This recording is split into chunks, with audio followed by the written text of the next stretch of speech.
So here today is the last time we have discussed about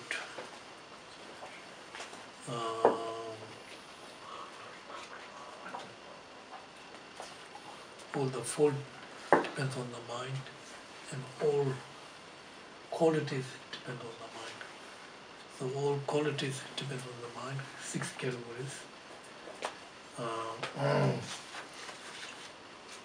Giving generosity depend on the mind. Giving morality depend on the mind. Giving patience, joyful effort, and concentration, and wisdom realized also depend on the mind. Our giving generosity depend on the mind.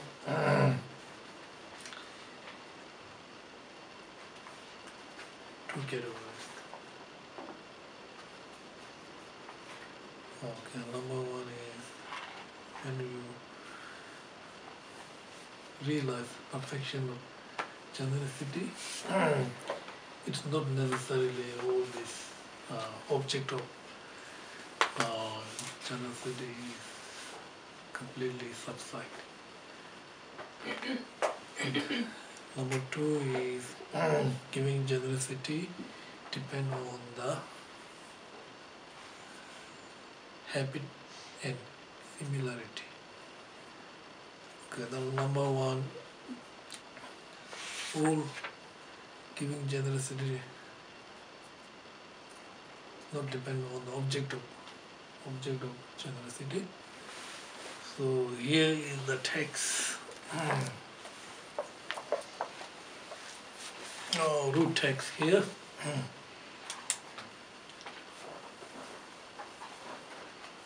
If the perfection of generosity were the elevation of the world's poverty, then since beings are still starving now, in what manner did the previous Buddha perfect it? So that is the root text. So if perfection of generosity depends on the object of the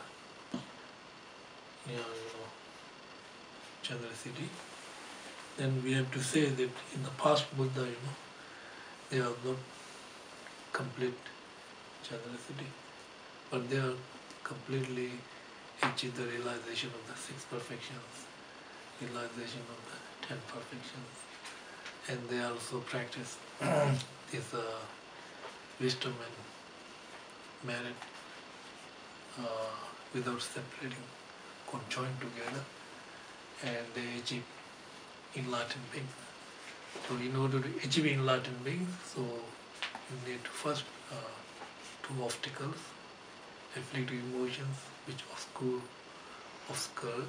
afflictive emotions, and propensity or the imprint of the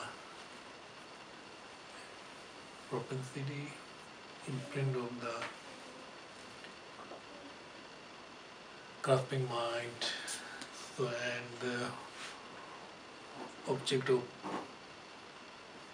knowledge. So Buddha knows everything. So Buddha has no hidden phenomena. So also then we have to say Buddha is not complete generosity. If Buddha is not complete generosity, then he is not Buddha. Buddha is achieved complete realization, completely cessation, too. So that's the number 1. 2 is we need to familiar or giving generosity depends on the habituation or familiarity. The perfection of generosity is said to be the thought of to give all beings everything together with the fruit of such thought. Hence it is simply state of mind. So when we start giving, generosity depends on the mind. So then when the Shantideva said, first start with small things, small, giving small things with the good motivations. So when you are giving small things and then you are very familiar with giving, then gradually you can extend generosity. So, and gradually, like Bodhisattvas are giving their life for others, sacrificing, So generosity, not necessarily material things, but giving a Dharma teaching, generosity of protecting from the fear, any people who have fear, if you protect, that is generosity. And any people who want some meditation and Dharma, then you talk, and that is generosity. So generally speaking, giving Dharma is the best generosity, because giving Dharma is, will leave the imprint of the person, and then that imprint will carry future lifetimes. So material is good, but it's temporary. So Dharma teaching will lead to ultimate goal and ultimate happiness. So that with giving generosity, simply you have to give small things, vegetables, first start with vegetables, things like that. Then gradually giving other things, material. Also, it's important to give something, give good quality. Not something old quality you don't want, just but sincere motivation. So if you give anything, it's generosity. Now here is the morality.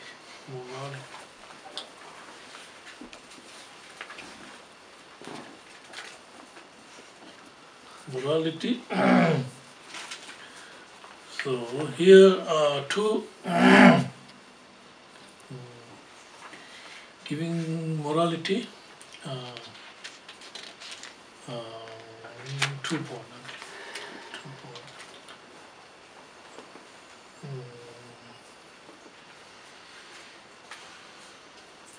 When you achieve perfection of morality, not necessarily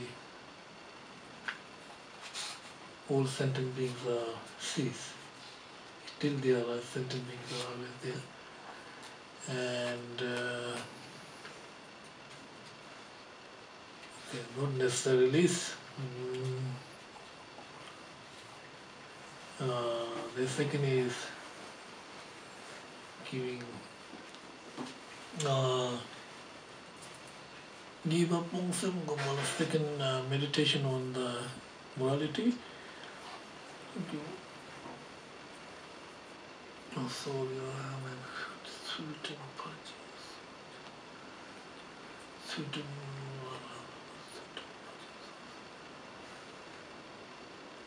okay, two categories. In order to practice generosity, not necessary object of morality, not necessarily object of the sentient beings are fixed. And then the second is, in order to increase morality, you need to strengthen, avoiding negative mind and negative attitude. Buddha also completely explained there are so many creatures. So moral discipline depends on the mind. Means practicing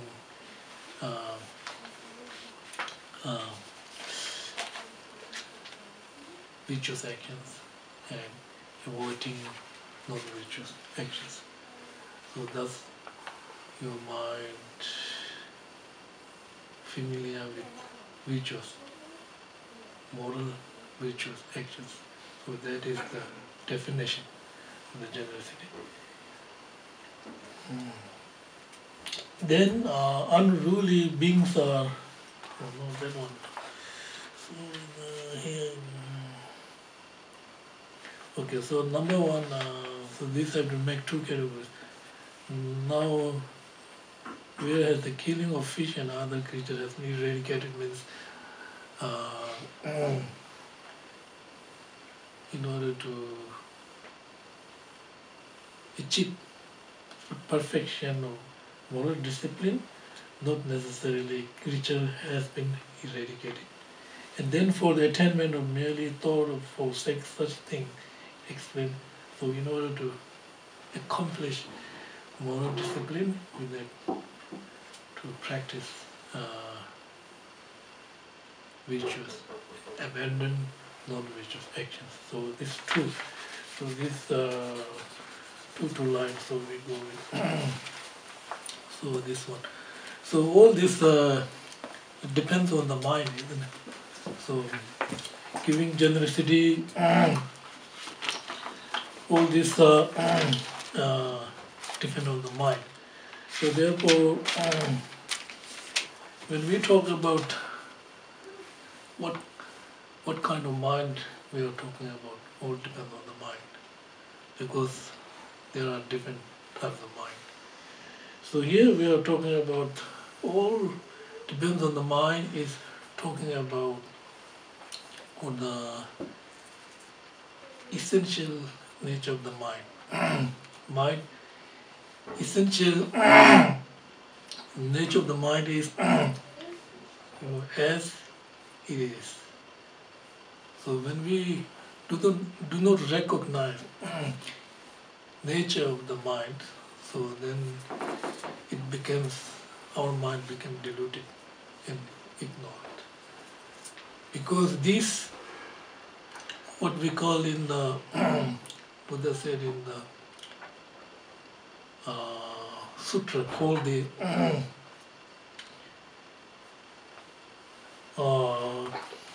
sutra is called the King of Concentration Sutra.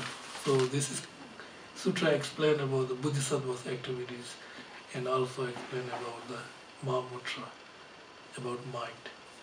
So in this sutra, Buddha said, because the nature is as it is. Right? So when you do not recognize the nature, then I'm a little bit sick today. Little bit flu coming later. That's all right. So if we do not recognize, I feel better when I teach.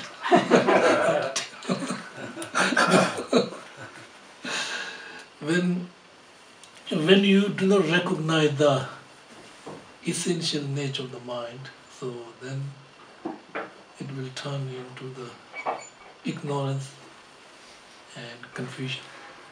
So that Buddha called that mind is essential nature of mind is called groundless consciousness. Groundless consciousness.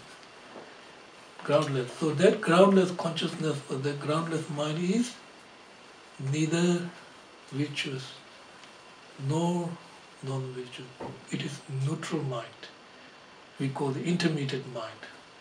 So that mind, that neutral mind, that essential nature mind is not recognized, then it becomes ignorance and confusion. Because that mind is Buddha called groundless consciousness.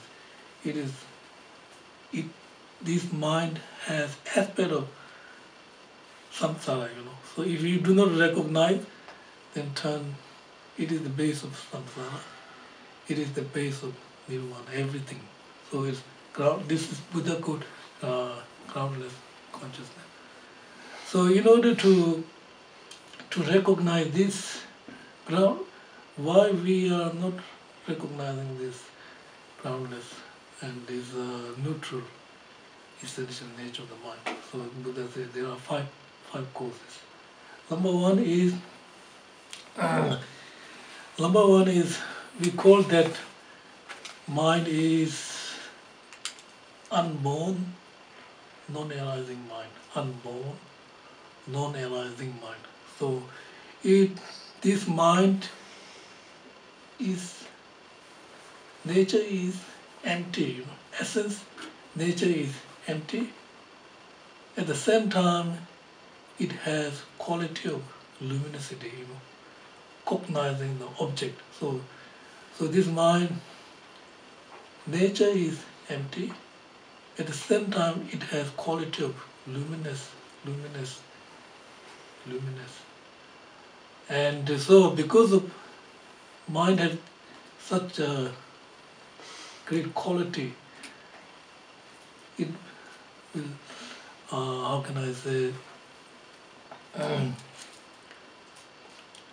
so this essence of mind is empty, yet same time it has quality of luminosity. So this mind is unborn, non-arising, neutral mind. So this mind. So when this mind, this neutral mind, this is number one cause, right? Number one cause. This is number one cause. So number two cause is when so now when we talk about this number one cause is okay, so we have to first make number one cause is this, right? Number one cause,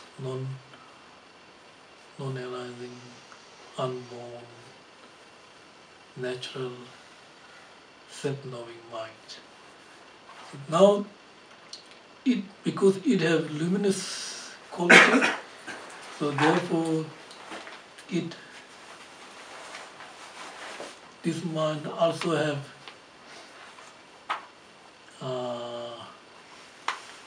manifestation is unobscure, So means all the different object appears, occur to the mind.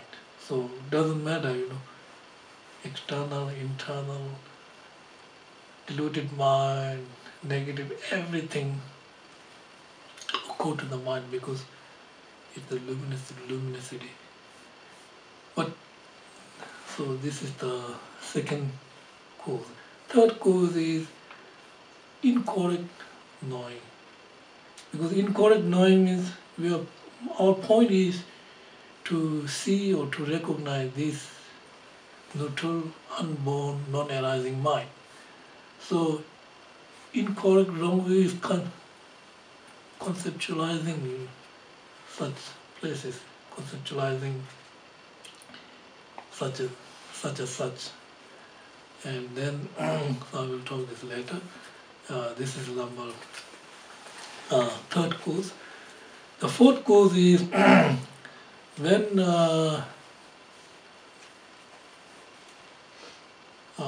conceptualizing the object, so then disturbing emotions arises.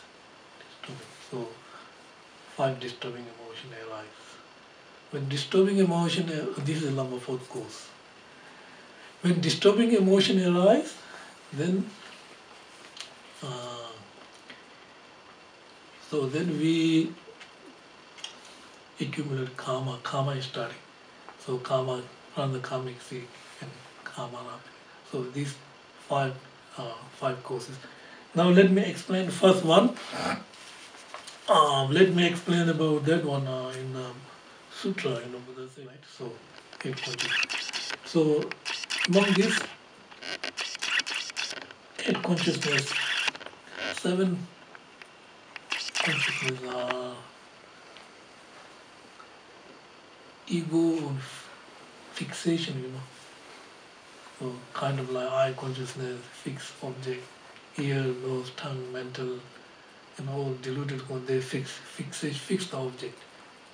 fixation. So fixation object is seven consciousness is related to the ego, ego mind. So ego mind. So then, so Buddha said in the waves of ego fixation, confusion role, confusion role. Because of this seven consciousness, fixation of the object, and then this will start waves of the confusion and all these afflicting emotions. However, Buddha said cognition becomes a self and projection becomes object. So it has quality of the luminosity, This mind have quality of luminosity. And so therefore, when Buddha talk about cognition becomes self and projection becomes object because of this mind, and then we have feeling of me and others, so me and others, so me and others, and me and others, and because of this feeling,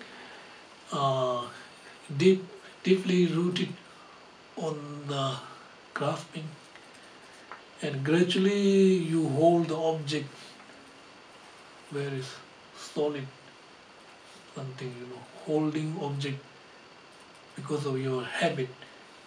We hold the object very solid, very, something solid.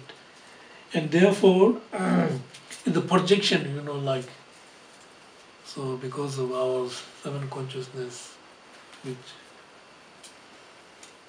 usually called the fixation of objects, and create all these confusions, and thus create object of me and others, self and others, and then this will root it on the grasping and gradually hold very solid. So when we hold very solid, something like that, then, and also the habitual patterns of the grasping and fixation solidity, thus karma accumulate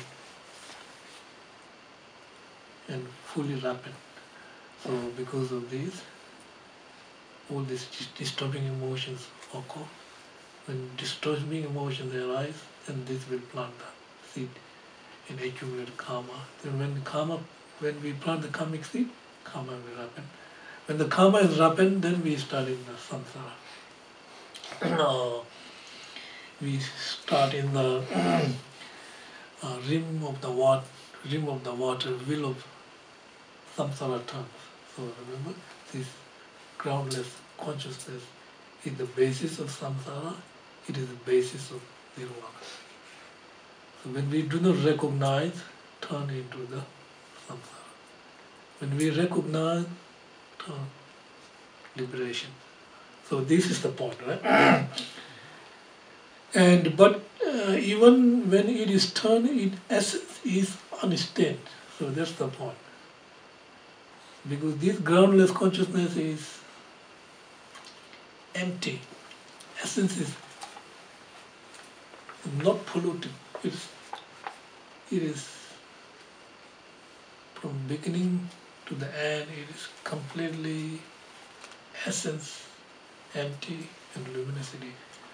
So therefore, but even when it turns, it essence is still. So this is in the sutra Buddha talking about. Now here Buddha talking about these groundless, natural, unborn, neutral mind. Right? We are talking about this groundless consciousness. So Buddha said, unborn is the nature of the birth, that unborn is unceasing. So here Buddha is talking about this. When we talk about this innate, neutral, unborn mind, which is the basis of everything, he is talking about here.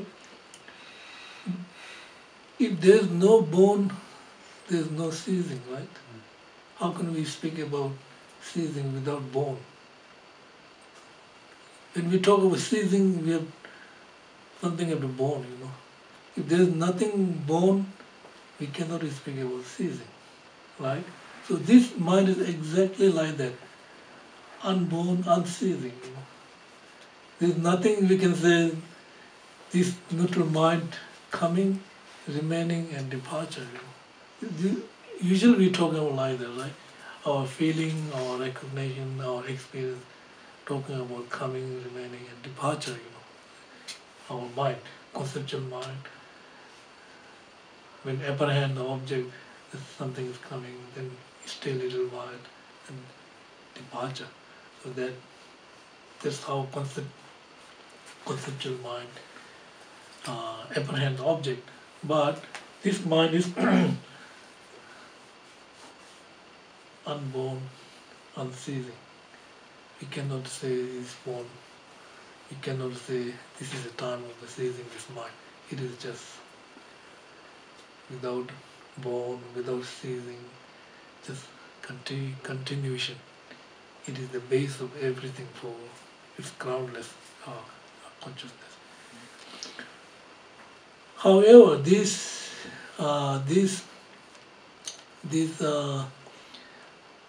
unborn, unceasing, neutral mind is very difficult to recognize, because we cannot explain this mind is such and such. We cannot express this mind is such and such. Very difficult, but everything appears like magician showing all the act displaying, this magician showing all kinds of things. Exactly same, samsara, nirvana, all, So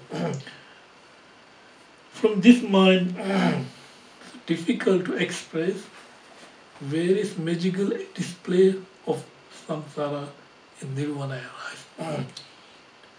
Because it is difficult, we cannot formulate this mind such and such, and we cannot express this mind such and such. Difficult, but various magical, all the samsara, nirvana display on this difficult mind. And then to recognizing this as self-liberated is the supreme view. When this is realized, everything is suchness.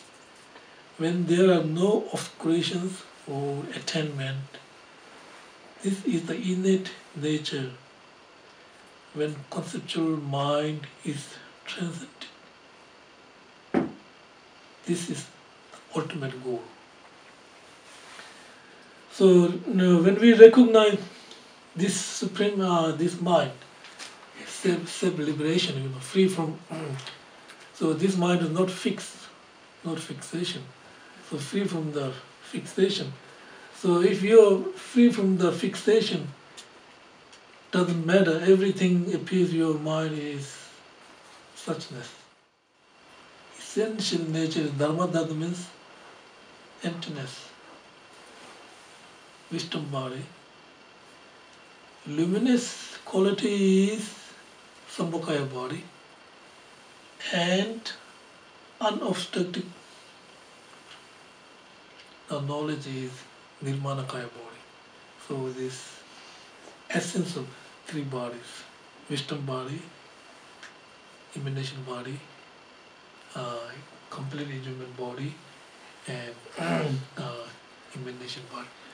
So when we talk about everything depends on the mind, so this mind we are talking about. Everything we do within this, on the basis of this mind, giving generosity, then everything became perfect and good quality. So Buddhist perspective. So when we meditate on essential nature of the mind, we will meditation. Then we will experience it arises experience. Experience coming from the deeper understanding of the nature of the mind. Deeper understanding of the nature of the mind. Experience, right? So we talk about meditation. So meditation, then arises experience. Experience of meditation depends on the deeper understanding of the mind, isn't it? So the more you understand mind, more you experience, more you meditate on the mind. So this is what we are talking about here.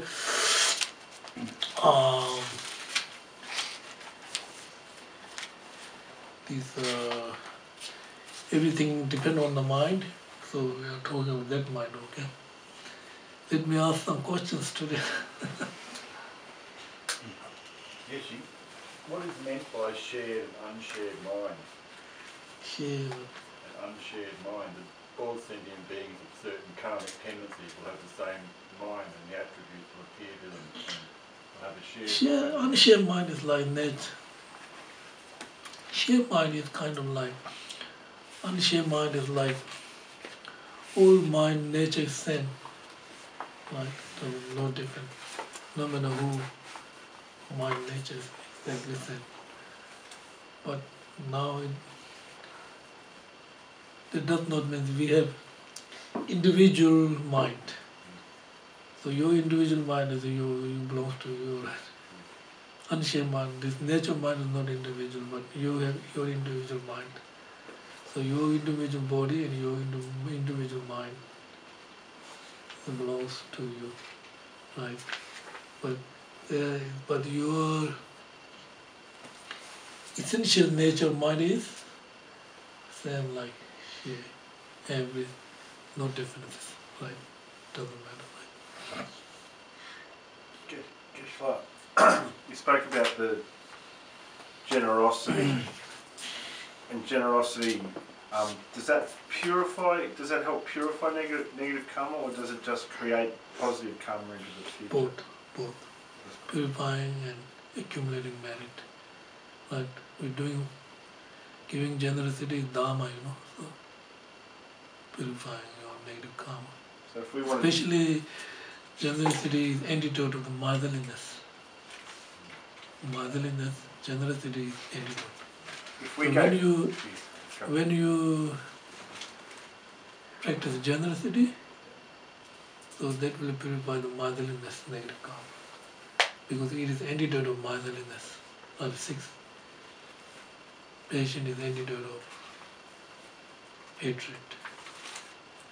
So joyful effort